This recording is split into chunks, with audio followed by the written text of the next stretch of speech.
Imanku tetap teguh di dalam Yesus.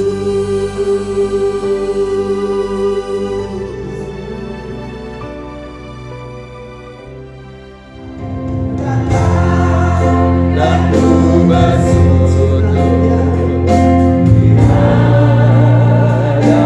rasakan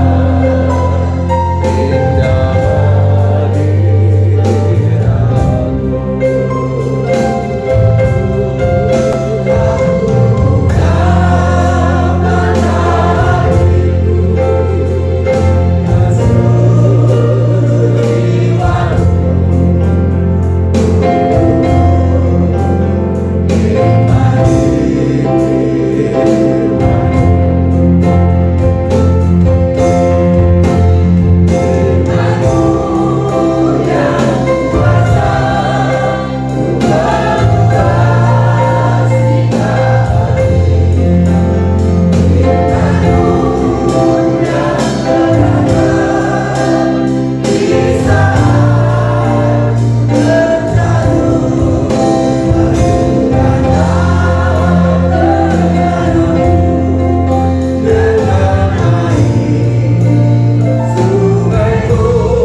hadirat-Mu. Terima kasih ya. Mari Bapak Ibu kita berdoa. Haleluya.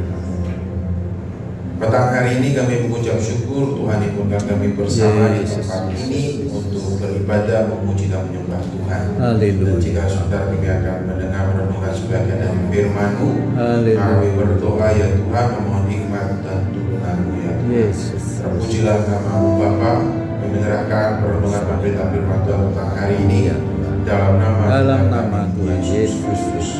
Amin. Ya, jemaat Tuhan dipersilakan dapat kembali. Selamat sore dan shalom. Shalom. Ya, salam sejahtera bagi kita semua. Ya, Bapak Ibu saudara-saudari sekalian, pada kesempatan minggu ini perenungan firman Tuhan kita dengan tema iman sebesar biji sesawi dari Matius 17 ayat yang ke-14 sampai yang ke-20, dan saya akan membacakan bagi Bapak Ibu saudara-saudari sekalian.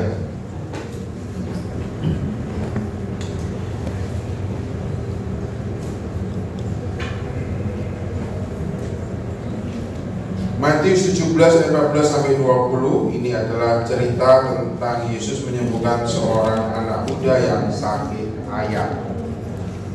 Ya. Saya akan bacakan buat kita, berbunyi demikian. Ketika Yesus dan murid-muridnya kembali kepada orang banyak itu, datanglah seorang mendapatkan Yesus dan menyembah. Katanya, Tuhan, kasihanilah anakku. Ia sakit ayan dan sangat menderita. Ia sering jatuh ke dalam api dan juga sering ke dalam air. Aku sudah membawanya kepada murid-muridmu, tetapi mereka tidak dapat menyembuhkannya.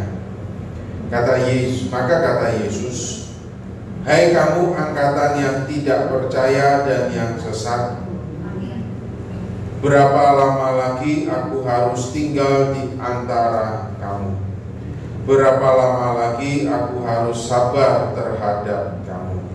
Bawalah anak itu kemari. Dengan keras Yesus menegur dia, lalu keluarlah setan itu daripadanya dan anak itu pun sembuh seketika itu juga.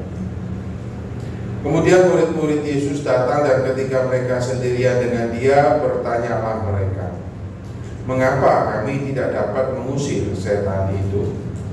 Ia berkata kepada mereka, karena kamu kurang percaya. Sebab aku berkata kepadamu, sesungguhnya sekiranya kamu mempunyai iman sebesar biji sesawi saja, kamu dapat berkata kepada gunung ini, pindah dari tempat ini ke sana, maka gunung ini akan pindah dan takkan ada yang mustahil bagimu. Dan yang ke-21, jenis ini tidak dapat diusir kecuali dengan berdoa dan berpuasa. Ya, sampai di situ pembacaan firman Tuhan kita. Adakah kita pernah mendengar lagu Sepanjang Jalan Tuhan Pimpin? Ya, yang dimana seringkali kalau di dalam konteks Indonesia, khususnya Surabaya, lagu itu sering kita dengar ketika kita berada di persemayaman atau di rumah duka, ya. Dan itu menjadi sebuah stereotip, seakan-akan itu lagu duka cita, lagu penghiburan. Padahal Bapak Ibu, lagu itu sebenarnya bukan tentang kisah duka cita, bukan tentang kisah kehilangan dan kesedihan, tapi sebenarnya sebuah lagu kesukacitaan, keyakinan bahwa sepanjang jalan kehidupan itu Tuhan selalu memimpin. Yang ingin saya katakan adalah pencipta lagu ini. Saudara pasti tahu ketika saya sebutkan namanya. Kalau tidak salah, lagu ini pernah dinyanyikan oleh paduan suara baru-baru ini, ya kan?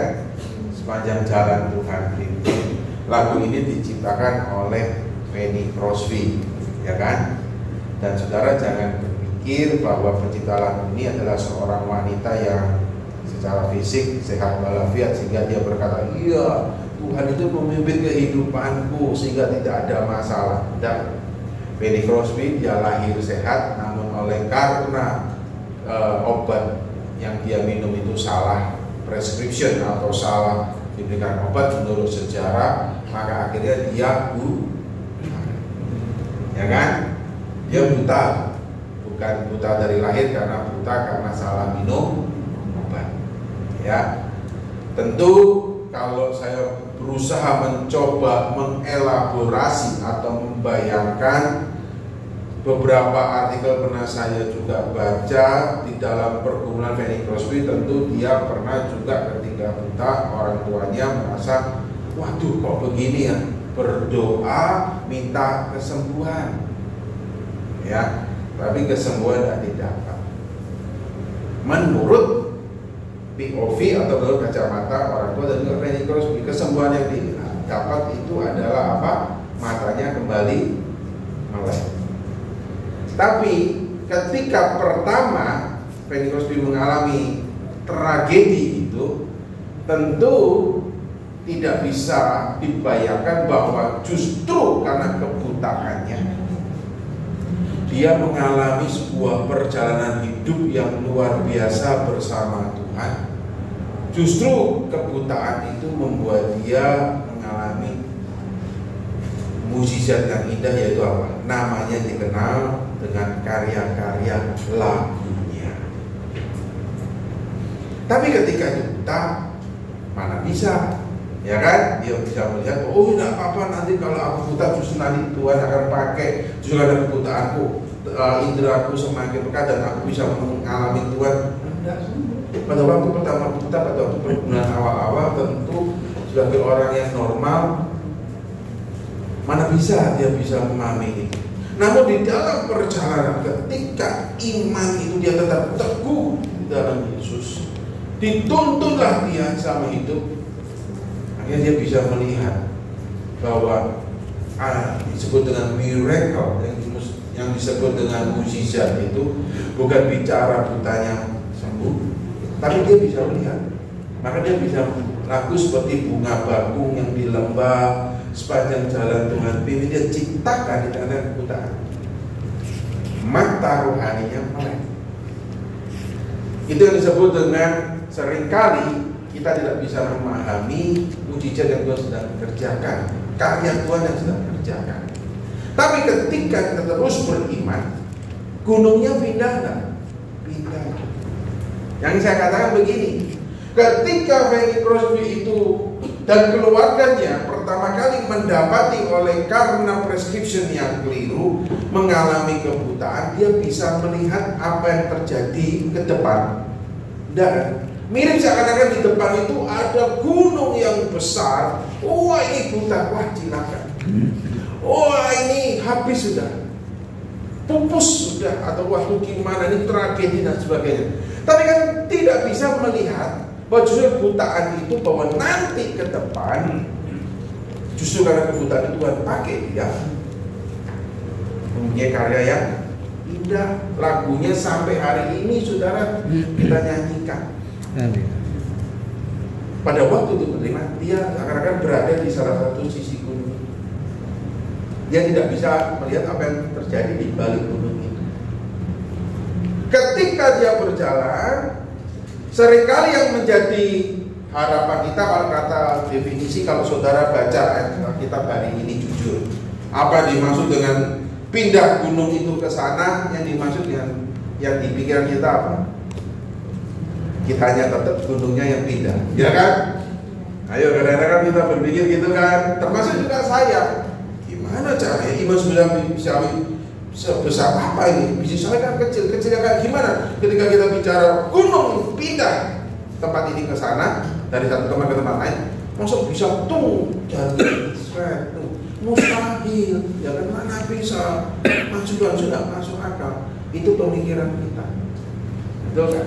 Pemikiran kita kalau bicara gunung itu pindah, kita hanya tetap gunungnya pindah. Tapi apakah gunung juga berpindah ketika bahwa kita terus berjalan melewati gunung itu, naik gunung itu sorong, ya, naik gunung itu penuh resiko, enggak? Iya, orang hari ini saudara di Indonesia lagi heboh kan, itu pendaki gelundung dari gunung, nanti sampai jadi rame. Yang kedua gelundung juga itu di gunung yang sama sehingga akhirnya ditutup. Itu yang saya katakan bahwa naik gunung itu meskipun menjadi hobi cukup banyak orang, tapi naik gunung itu tidak gampang, ya kan? Naik saudara sampai ke atas, lalu ketika turun lagi juga tidak gampang. Karena apa? Jangan dipikir turun gunung itu enak, gitu ya. Tahukah kita saudara, orang naik lebih aman ketimbang orang turun daripada gunung, gitu kan? Kenapa? Karena kalau turun itu, yaitu orang kalau naik gunung gelundung ya gitu, gravitasi, ya kan? Gelundung. Meskipun kalau sudah naik sampai di atas, merosot ke belakang juga sama, ya. Tapi sebetulnya bahayanya sama. Jangan dipikir turun gunung enak, turun gunung juga susah. Tapi ketika kita terus berjalan naik gunung, lalu turun, lalu akhirnya gunungnya jadi di belakang. Ya, nah di situ kalau kita terpuji, ya ternyata gunungnya pindah. Gunung pindah itu bahwa ketika kita itu berjalan, lalu kita berkata, kalau begitu kan itu namanya bukan iman, gitu kan? Itu mah dengan kekuatan kita. Saudara jangan salah. Kalau kita tidak punya keteguhan dan kegigihan dan kepercayaan yang penuh, bisa tidak kita naik gunung dan turun gunung? Gitu kan? Belum tentu. Saudara pernah suatu kali gitu ya, saya itu ada di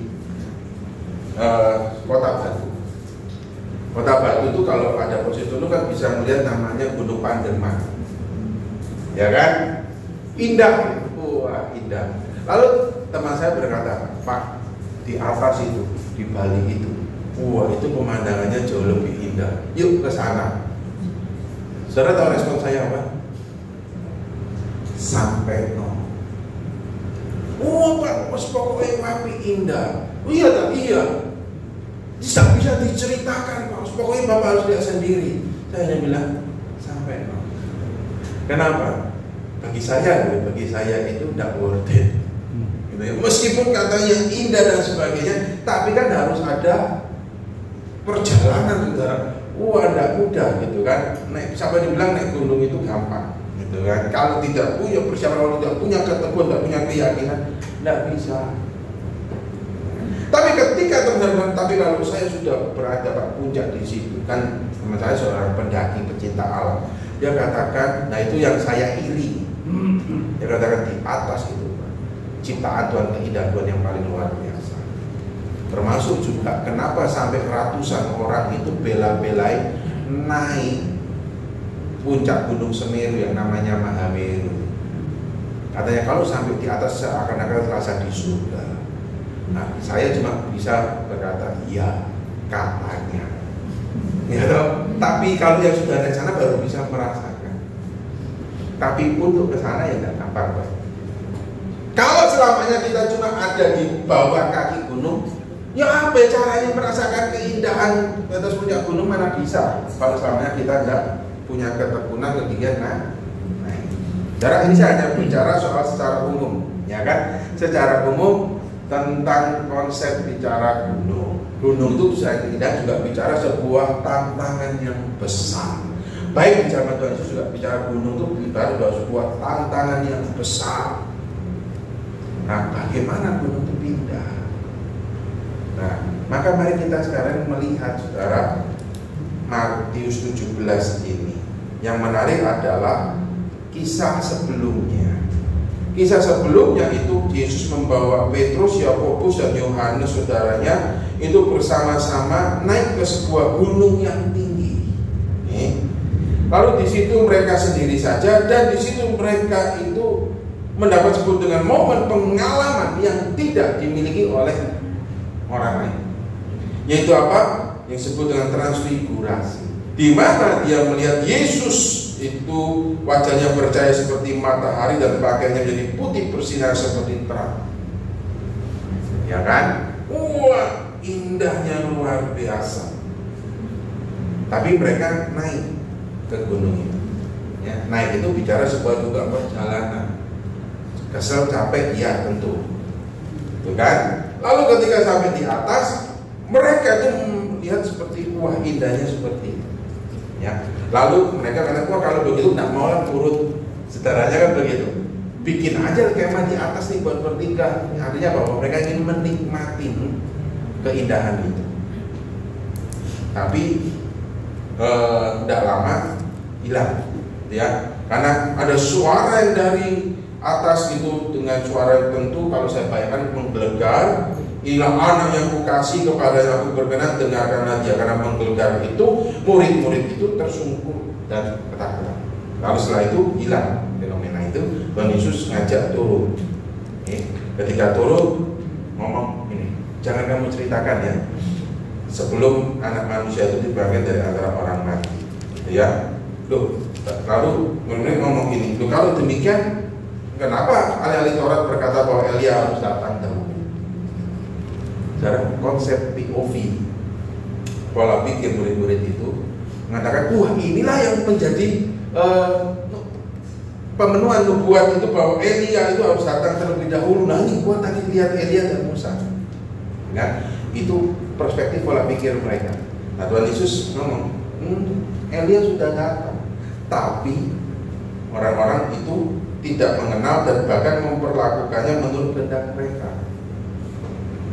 Dengan kata lain, kalau kamu ngomong ya ke bawah, saya bayangkan ya, kalau murid-murid itu, kalau saya misalnya bandel ngomong, tadi aku itu di atas lihat Yesus itu berubah, lalu lihat ada Elia, ada Musa, mereka percaya kan? Saya membayangkan, kenapa sih kok Yesus melarang ngomong, padahal kan ini bukan hoax. Kalau kita cerita yang tidak seharusnya kan hoax, ya kan? Tapi kenapa Tuhan Yesus melarang sebelum anak manusia dibangkitkan dari antara orang mati? Kenapa saudara? Murid-murid itu bisa dilempar batu. Kira-kira masyarakat, murid-murid bisa dilempar batu. Larang Tuhan Yesus sendiri yang membuat mujizat, orang-orang banyak lihat. Minggu yang lalu, saudara, kenapa Tuhan Yesus mengecam 3 kota itu, Betseba, Korasin dan sebagainya? Di situ adalah 3 kota Tuhan Yesus paling banyak buat mujizat, orangnya tidak percaya semua. Ya toh? Murid-murid ini kalau turun selalu dia cerita, aku tadi di atas lihat Musa, Elia, dan Tuhan Yesus berubah. penistaan agama lempar batu, tidak akan percaya. Bukan? Maka itu Yesus ngomong, jangan kamu ceritakan melihat itu lalu. Murid-murid kan ngomong, loh ini kan sesuai dengan nubuat kitab Taurat. Dan Yesus ngomong, memang Elia akan datang dan memulihkan segala sesuatu, dan Elia sudah datang. Tapi apa yang dikehendaki oleh orang-orang tidak sama dengan apa yang ditentukan dan dilakukan oleh Allah. Perbedaan ini, perbedaan ini. Nah, maka itulah yang menjadi salah satu basic. Perbedaan inilah yang akhirnya membuat orang-orang katakan, kenapa kamu kurang percaya? Bapak Ibu, kalau kita bicara percaya kepada Tuhan, itu artinya bahwa tidak boleh ada masalah. Yang namanya kalau percaya pada Tuhan itu bahwa apapun lancar jaya kayak mirip jalan tol. Kalau ada problem sedikit, secepatnya singkirkan Tuhan. Tidak boleh pakai lama.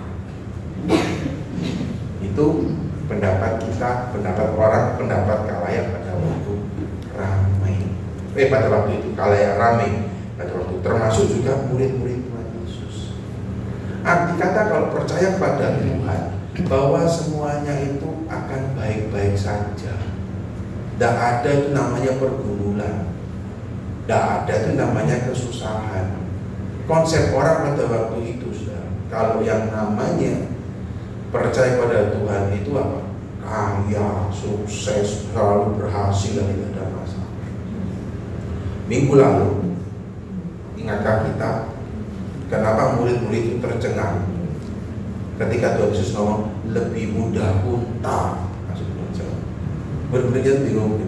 Loh, kalau gitu siapa yang masuk surga? Ya tahu? Kenapa? Karena di mata murid-murid, di mata khalayak ramai waktu itu, yang namanya percaya Tuhan dan diberkati Tuhan itu ya kayak orang muda itu sudah muda karir menanjak, ya kan? Lalu selain karir yang menanjak, dia juga orang yang soleh, yang saleh, dia juga orang yang kaya. 3 kriteria orang sukses, ya kan? Kalaupun dia belum menikah, pasti dia akan diantri oleh ribuan mama-mama untuk dijadikan mantu idaman. Kenapa? Orang sudah masih muda, sudah saleh, ya kan? Ganteng itu nomor ke-1000, jujur. Ayo hari ini kalau cewek yang belum menikah tanya, mau cari ganteng tapi miskin apa jelek tapi kaya? Survei membuktikan, emang kita nikah makan ganteng pak? Ya dong. Jelek tapi kaya lah kalau mau jujur gitu kan. Nah ini muda, tidak perlu diceritakan pak ganteng apa, tidak perlu, itu tidak laku. Yang penting itu pada waktu itu muda, pemimpin, kaya, soleh, pemimpin kaya, saleh, pemimpin kaya. 3 itu, itu sudah luar biasa. Tidak perlu ganteng, sudah tidak perlu muka kayak Lee Min Ho, kayak Kim Jong Un, tidak perlu gitu kan. Itu kan cuma apa embel-embelnya. Tapi dari sama mudah, lebih mudah muka masuk surga. Nah itu bicara perspektif, cara pandang. Termasuk juga cara pandang manusia khalayak ramai pada waktu itu, bahwa kalau yang namanya percaya pada Tuhan itu tidak boleh ada masalah cepat singkirkan, tidak pakai lama. Maka kalau misalnya ada pergumulan lama, tidak lagi teguh. Ini kok tidak bisa ya? Ini bisa mulai bisa. Nah, maka perhatikan begini. Maka ketika Yesus murid itu kembali, orang banyak itu datanglah seorang mendapatkan Yesus dan menyembah, kata begini, Tuhan kasihanilah anakku, ia sakit ayat dan sangat menderita.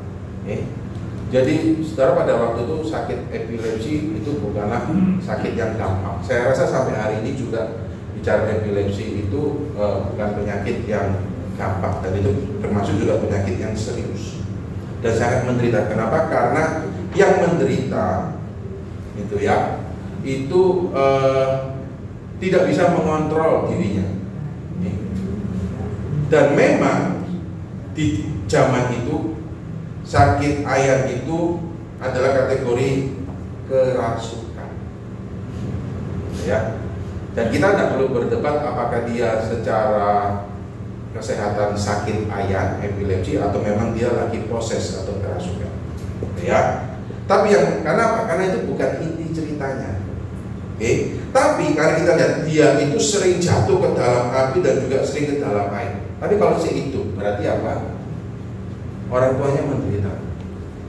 Orang sakit air dulu jatuh awam api pun tapi tidak mati. Selain sakit ayan bisa jadi dia memang proses, gitu kan? Karena kalau orang sakit ayan epilepsi jatuh dalam api dan hitungan lama gosong api pasti terbakar. Berarti selain dia sakit ayan, dia juga ada kerasukan. Dan itu menderita. Orang tua lihat anaknya jatuh dalam api, wah, kulit cerai-cerai, ditolong. Ya kan, dimakan cepet-cepet begitu, lalu jemput di air peluk, lalu gini-gini, meskipun tidak mati tapi kan itu menderita. Tidak hanya yang sakit tapi juga keluarganya. Dan itu tidak hanya kejadian 1-2 kali, gitu ya. Nah lalu katakan, aku sudah membawanya kepada murid-muridmu. Oke, tidak hanya satu. Gak jawab. Jadi orang ini sudah membawa kepada murid-murid Tuhan Yesus.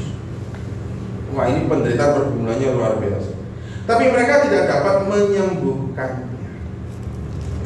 Ya, perhatikan dengan kata-kata yang dikurung. Kenapa dikurung? Beberapa penafsir mengatakan mungkin ini adalah kata-kata yang ditambahkan untuk sebetulnya memperlengkapi kenapa murid-murid itu tidak dapat menyembuhkan. Ya, makanya dikurung. Ya. Nah, dikatakan bahwa jenis ini tidak dapat diusir kecuali dengan berdoa dan berpuasa. Arti kata berdoa dan berpuasa itu saudara penuh dengan ketekunan, betul-betul memusahkan diri, gitu kan, betul-betul melatih supaya apa? Supaya kita kalau berpuasa kan sebetulnya melatih kan, melatih iman kita, melatih ketekunan kita, melatih betul-betul kita itu hanya tertuju kepada Tuhan dan bergantung pada Tuhan. Itu kan, itu arti kata berdoa dan berpuasa. Jadi penuh dengan pergumulan, penuh dengan ketekunan, penuh dengan konsisten dan perseverance atau kegigihan, ketekunan, berdoa dan berpuasa kan. Nah, jadi berangkat dari kata-kata yang diberikan ayat 21 ini saya berusaha untuk memahami kenapa murid-murid itu tidak dapat menyembuhkan. Dikaitkan dengan Tuhan Yesus ngomong, kamu itu hatimu kurang percaya. Iman sebesar biji sesawi itu kalau saudara bandingkan di dalam Matius 13 gitu ya, maka mari kita ajak membaca sekarang Matius 13. Jadi runtut ini ya, mundur beberapa pasal. Berarti apa? Saudara, Injil Matius ini ditulis kalau kita lihat jenisnya adalah berdasarkan chronological event. Ya. Jadi ditulis berdasarkan urutan waktunya. Kalau Lukas berdasarkan tematik, ya kan? Maka artinya saya coba berusaha memahami bahwa murid-murid Tuhan Yesus mendengar biji sesawi bukan kali pertama di Matius 17. Kenapa? Di dalam Matius 13 ayat yang ke-32 berkata demikian. Memang biji itu atau disebut dengan biji sesawi di dalam kaitannya diumpamakan hal kerajaan surga, ayat yang ke-31 13:32. Memang biji itu adalah biji sesawi yang paling kecil dari segala jenis benih, ya, dan itu adalah sebuah kebenaran baik di zaman Tuhan Yesus sampai hari ini. Tetapi apabila sudah tumbuh, sesawi itu lebih besar daripada sayuran yang lain, bahkan menjadi pohon. Bicara biji sesawi, biji yang paling kecil tapi mempunyai kekuatan pengaruh, katakan bahwa kalau dia tumbuh, wah itu luar biasa. Nah, perumpamaan biji sesawi ini selain dikaitkan dengan kerajaan surga, Tuhan Yesus juga mengaitkan dengan iman. Sekecil itu kamu aja nggak punya kan, gitu kalau kita mau pakai kata-kata kalimat satirnya, gitu ya. Nah, berangkat dari ini, yaitu kenapa murid-murid itu tidak bisa nyembuhin, lalu kenapa ayat itu ada penambahan jenis ini dapat diusir dengan berdoa dan berpuasa, lalu kenapa Tuhan Yesus ngomong kamu kurang percaya. Saudara, coba saya gumulkan begini. Ketika itu didatangi, murid-muridnya kan kayaknya bisa jadi begitu, bisa jadi merasa bahwa wah ya aku murid Tuhan Yesus itu kan, wis pokoknya begini gampang. Itu probabilitas pertama. Saya tidak berani katakan pasti dia gampang kan, karena saya tidak hadir pada waktu itu. Tapi saya hanya berusaha untuk memahami posisi saya kalau saya murid-murid yang tidak bisa musik. Pertama, sok hebat, kira-kira begitu. Kan? Ayo saudara, itu bukankah itu kemanusiaan kita yang manusia yang sudah jatuh dalam dosa?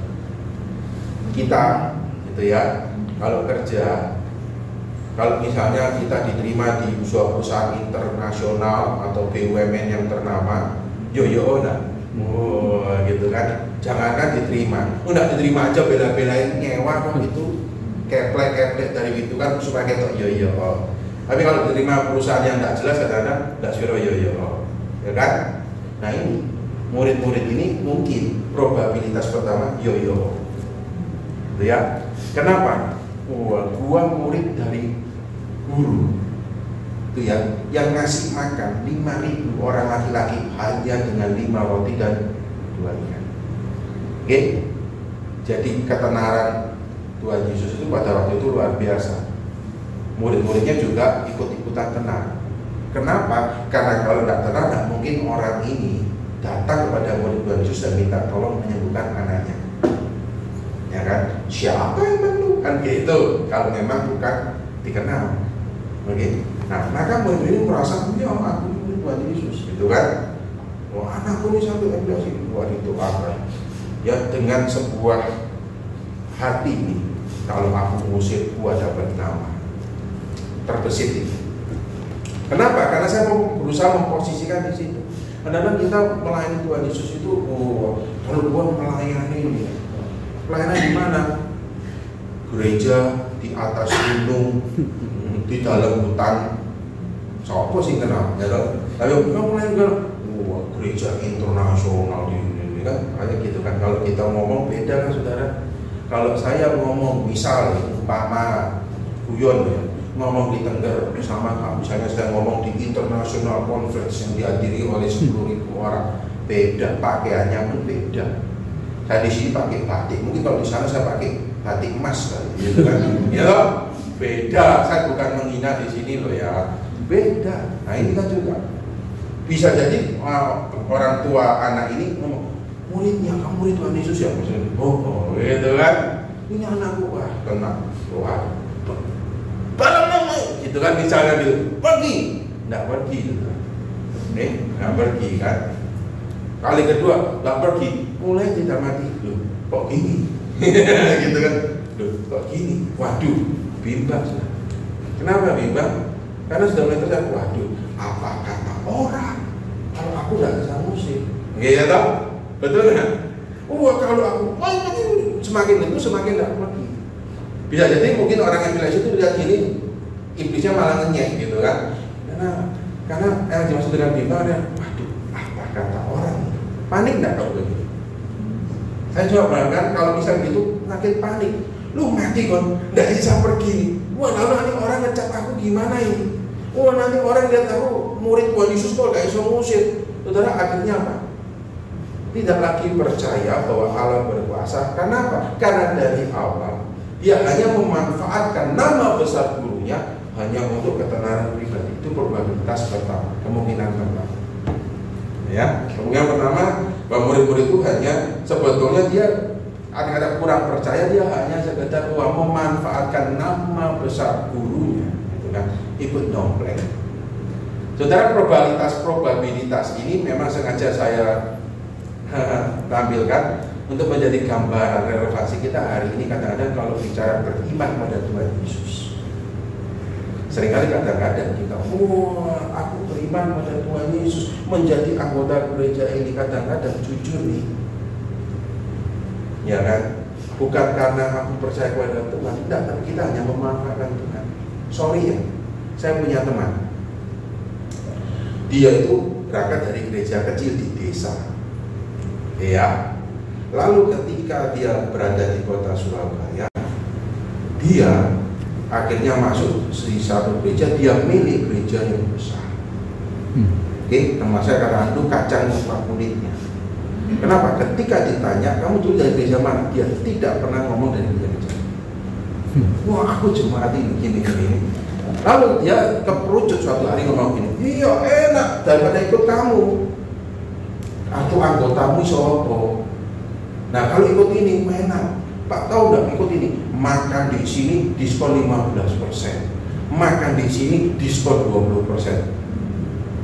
Kalau ada yang senyum-senyum, jangan-jangan saudara juga punya itu kartu anggota gereja tertentu yang bisa diskon di mana-mana. Bapak nggak mau, kira-kira begitu kan?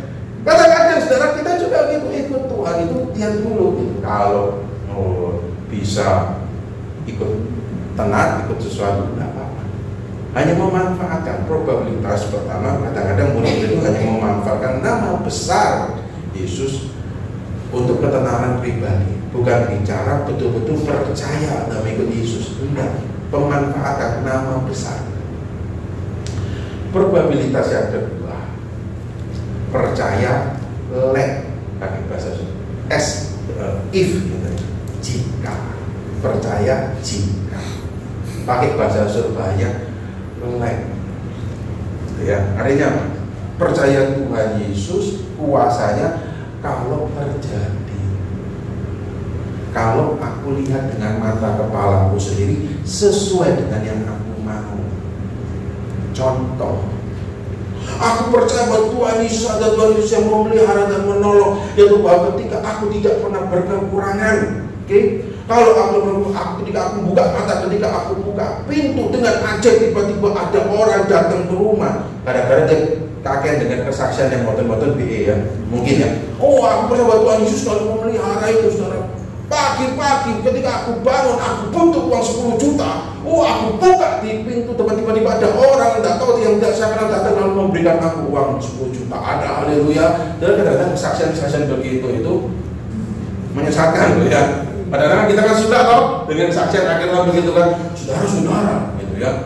Aku ini tidak punya uang, tapi Tuhan selalu pelihara gitu kan. Suatu hari anak saya butuh susu, ya, gitu kan. Uang yang saya punya saya harus tolong orang, tapi saya yakin Tuhan akan kasihkan susu. Besok pagi tiba-tiba ketika saya bangun ada orang kasih anak saya susu, orang yang tidak saya kenal. Kadang-kadang saya begitu. Kenapa? Membuat kita juga kadang-kadang terbawa.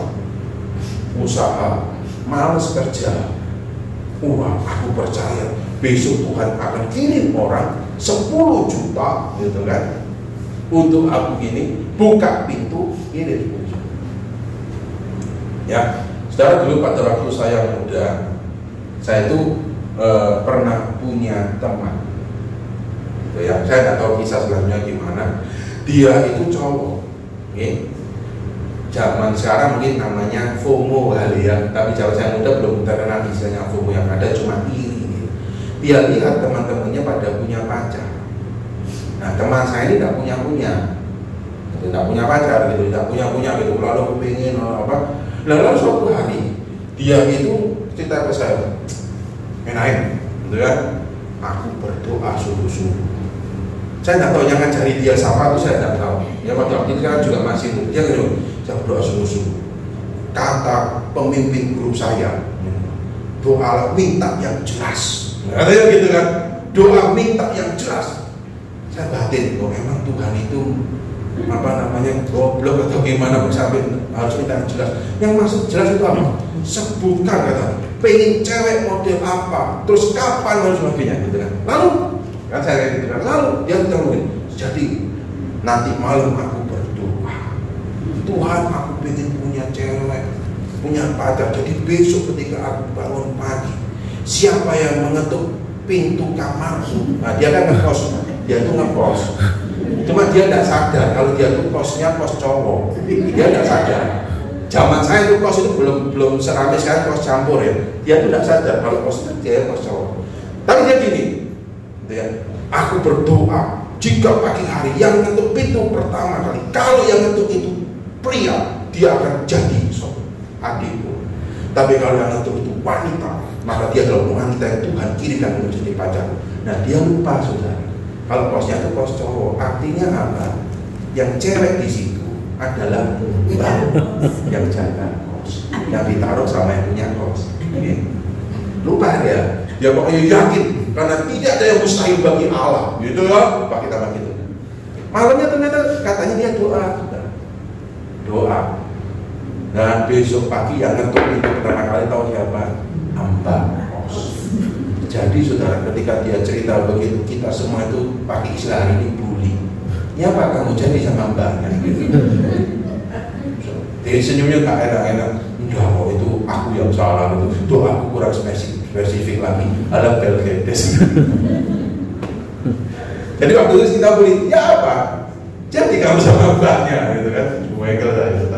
Mbaknya itu pada waktu itu umurnya sudah mbok 50-an, janda memang dia mbok itu ya. Jadi waktu saya masih usia 20 saudara, mbok itu sudah 50 kan, sudah 30 kan, kita godai waktu, gimana jadi sama mboknya gitu.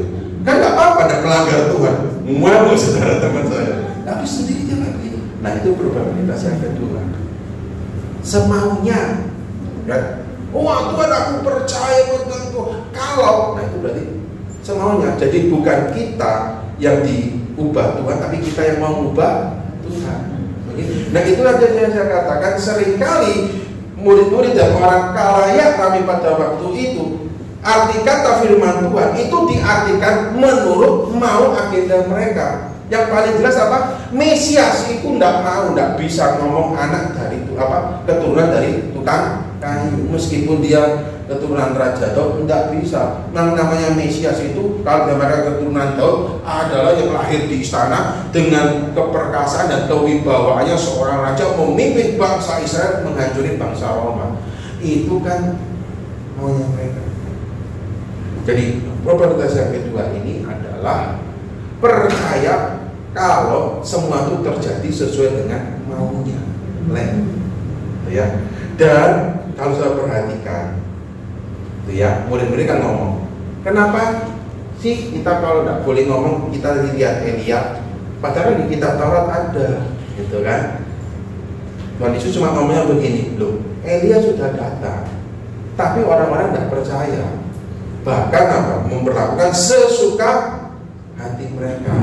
Oke, itu adalah gambaran Elia, yaitu gambar di mana Yohanes Pembaptis.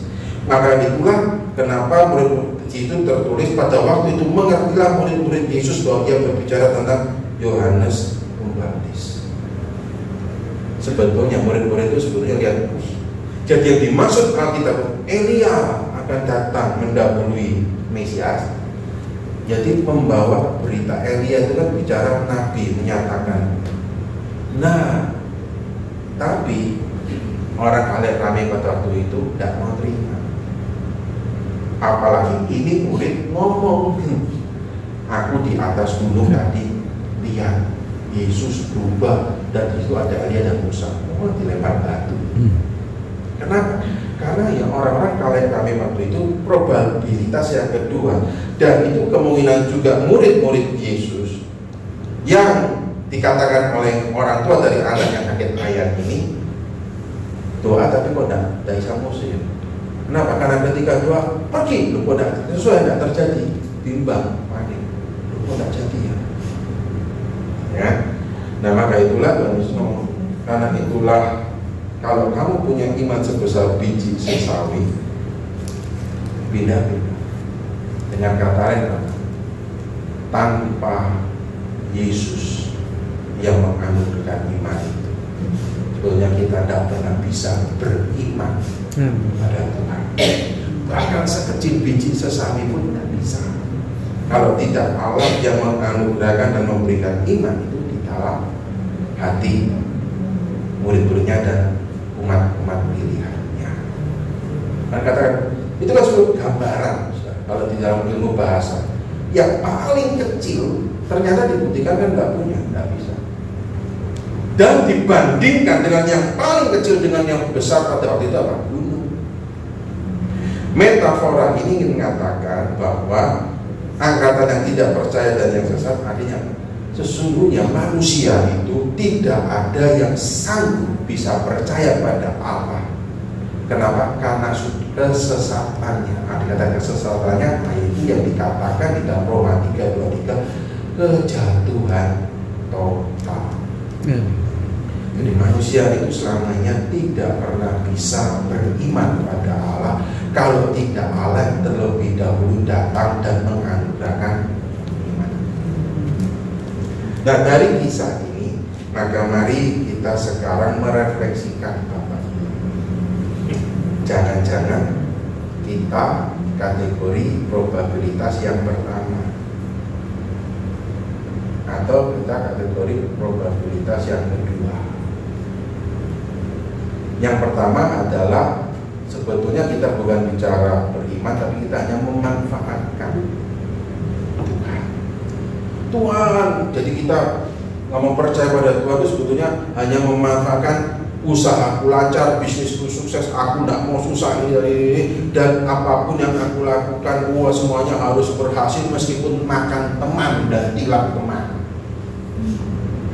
Suatu hari seorang anggota jemaat itu pernah cerita begini, Pak, aku pernah ikut doa di kantorku, yang doa itu pendeta nih, kok gini ya Pak? Saya bilang, kenapa? Dia bilang begini, Saudara, Agni berdoa Tuhan memberkati kantor ini, Tuhan akan menutup mata orang-orang pajak supaya tidak bisa melihat keuntungan yang diperoleh oleh kantor ini. Itu maksudnya apa? Gitu kan? Maksudnya Tuhan suruh menutup mata orang-orang pajak sehingga orang-orang pajak tidak bisa melihat keuntungan di mana. Saudara, orang Kristen harusnya apa? Bayar pajak enggak? Ya, jadi doanya bukan begitu, bukan suruh nutup mata orang-orang pajak supaya dia bisa melihat keuntungan. Berarti jangan-jangan memang keuntungannya ada hal-hal ini, gitu kan? Bisa jadi begitu. Dan Tuhan tutup. Yang kedua katanya, doanya mana loh Pak? Ini serius loh saudara, saya sampai punya ada ya orang pemimpin Kristen doa begini. Tuhan juga tutup mata orang-orang yang memberikan kredit investasi untuk mereka bisa lupa untuk menagih investasinya. Ngeri juga. Kita bilang, kamu serius ada doa gitu? Bener Pak, katanya dia. Pendetanya doa begitu. Terus, bosnya senyum-senyum senang. Oh ya, seperti titipan. Ini disebut dengan doa titipan, saudara, gitu kan? Gila itu ya. Ternyata ada saudara gitu. Itulah yang pertama. Sehingga kita hanya memanfaatkan Tuhan itu dipakai untuk melegalkan hawa nafsu kita rohanikan ya, termasuk itu kan. Kalau saudara istilah sederhana investasi itu ngutang ya harusnya dibayar. Ini enggak ngutang, kalau bisa yang ngutang dibuat lupa sama Tuhan. Ngeri. Ada. Dia sebenarnya tidak percaya dan beriman pada Tuhan yang adalah Tuhan dan pemimpin kehidupannya. Dia hanya memanfaatkan Tuhan. Yang kedua, bisa jadi kita ini adalah tipe yang percaya jika terjadi sesuai apa yang kita mau. Termasuk juga kalau kita membaca apa itu arti kata iman, gunung ini pindah, ngomong gunung pindah. Saudara jangan praktekkan itu ya, ajaran itu. Kalau saudara yakin bahwa pergi yuk kita bilang ke Gunung Semeru, gak usah meledos, pindah. Saudara sampai mati tidak akan pindah. Sudah tak jamin, totoan sama saya. Itu ya. Jangan artikan yuk kita pindah ke Gunung Semeru yang Gunung Bromo, pindah ke Surabaya. Saudara tak jamin, oke? Tak jamin, tak bayari lecun buat pindah. Ya, tidak akan. Karena ayat itu sebetulnya bukan bicara itu kalau saya belum baca. Ya, arti kata kenapa? Arti kata ini bahwa beriman sebesar biji sesawi untuk hal yang paling kecil aja sebenarnya kita tidak bisa. Yang bisa apa? Pola pikir yang diubah oleh Roh Kudus. Iman itu. Pola pikir yang diubah. Sehingga akhirnya bukan lagi apa mau kita, tapi apa mau Tuhan. Tuhan itu membentuk, mendidik kita. Maka itu kaitkan saudara dengan Tuhan Yesus ngomong biji itu kalau dia tumbuh dalam proses buah dia akan menjadi besar. Ya kan? Iman biji sesawi Tuhan tanam dalam hatiku dan hatimu. Kita akan bertekun terus pindah gunungnya. Yaitu apa? kita akan menghadapi dan melewati gunung masalah apapun dalam kehidupan kita, tetap terus teguh di dalam iman. Yang bisa itu biarkan itu terus berproses dalam hati kita, teguh kita menjalani dan melewati gunung persoalan kehidupan kita, sehingga gunung itu di belakang. Ketika gunung ada di belakang, di depan ada gunung lagi dan ada. Selama hidup gunung apapun di depan kita, gunung masalah keuangan, gunung masalah kesehatan, gunung masalah relasi, gunung masalah pekerjaan, banyak. Tapi bagaimana gunung itu pindah? Iman yang Tuhan tanamkan, kita teguh, kita melewati, menjalani. Bisa jadi Tuhan itu mengizinkan gunung itu ada di depan kita untuk kita lewati jalan dan membuat otot kerohanian kita lebih kuat. Dengan kita mendaki gunung dan melewati, dan gunung itu pindah di belakang, maka di depan gunung yang lebih besar tetap terus. Itu sudah. Artinya maka mari kita kembali merenungkan ayat ini. Apa itu iman sebesar biji sesawi? Iman yang Tuhan Yesus anugerahkan, bukan yang kita bisa lakukan. Apa yang bisa kita lakukan jika demikian? Pertama, berdoalah, berserahlah. Bukan dengan kekuatan kita, bukan dengan yo-yo merasa hebat, dan juga bukan untuk mempropaganda, memanfaatkan Tuhan, tapi betul-betul kita berserah, berharap, diubah pikiran kita, teguh, kalaupun gunung apapun kehidupan kita di depan, ya, percayalah bahwa Tuhan akan tolong dengan caranya kita berjalan melewati gunung itu. Tuhan menghendaki kita itu berjalan bersama Dia, melewati setiap gunung-gunung masalah kehidupan kita. Itulah kata gunung itu berbeda. Nah, Tuhan menolong kita. Mari kita akan berdoa. Biarlah pada malam hari ini kami boleh kembali diingatkan dan diteguhkan oleh kebenaran firman-Mu. Berikanlah kami iman, ubahkanlah hidup kami agar kami bisa menghadapi dan melewati setiap gunung kehidupan kami, hingga gunung itu pindah ke belakang dan kami boleh berjalan terus melewati bersama dengan Engkau ya Tuhan. Tolong kami, ajar kami ya Tuhan. Di dalam Kristus Yesus Tuhan kami berdoa. Amin.